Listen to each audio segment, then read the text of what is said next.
Hi everybody, this is Sister McConkey and I wanted to go over a few quick tips on how to put together a post with a colored background with images. So let's get started. We're going to start here up in the right hand corner where it says HTML editor, and we're going to click on that, and we're going to get here where it says rich content editor.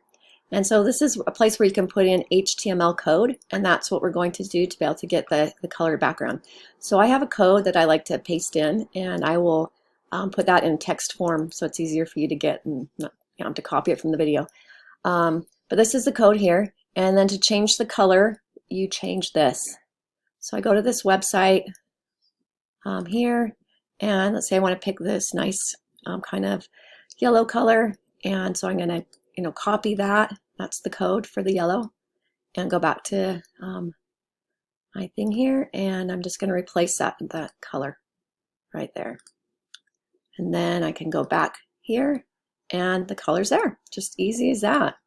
If I wanted to change it, I just go back into there and change just those few numbers there. Okay, so next we're going to put in a photo. So we're going to go here where it says embed image. Click on that icon. So you're going to go to Canvas, and I'm going to go to My Files. And if I'd already uploaded some things, and I do have some things already uploaded in here, I could use those. If I haven't got the image in here that I want to use, I just say Upload File, and then it brings up my hard drive on my computer, and I can go through here and find the image that I wanted. I wanted one that's Brothers. It's my sons at the Grand Canyon. And I just say to open that there. It puts Brothers here. I can change this. Well, I mean, Brothers is pretty good, but I could change it so it's just something that's easier for me to find, like Brothers at Grand Canyon. And then I'm going to say it's a decorative image.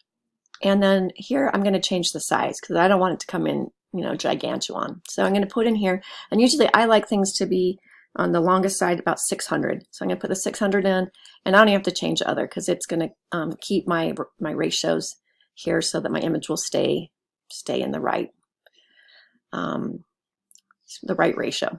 Anyway, I'm going to say update, and my image is now here. Seeing it's a nice size. I usually like my images to be in the middle, so I'm just going to go here and say align center, and now my image is in the middle.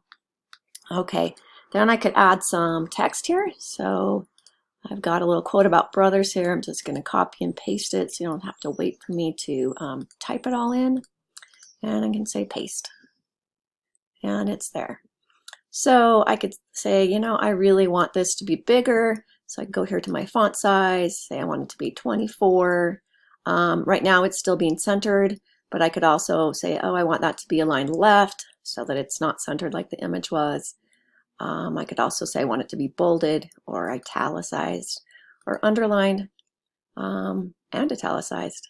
But then we can go in here to the colors on the text. I could change my color on my text. I'm not sure what color is going to look really great here, but you get the idea.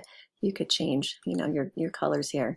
I think I can go back to black and get rid of the underline. Anyway, I hope that kind of gives you some ideas on how to get your images into a discussion box. I know it's a little bit different than the way that we put images in Brightspace. So I hope that's helpful, and we'll talk to you later.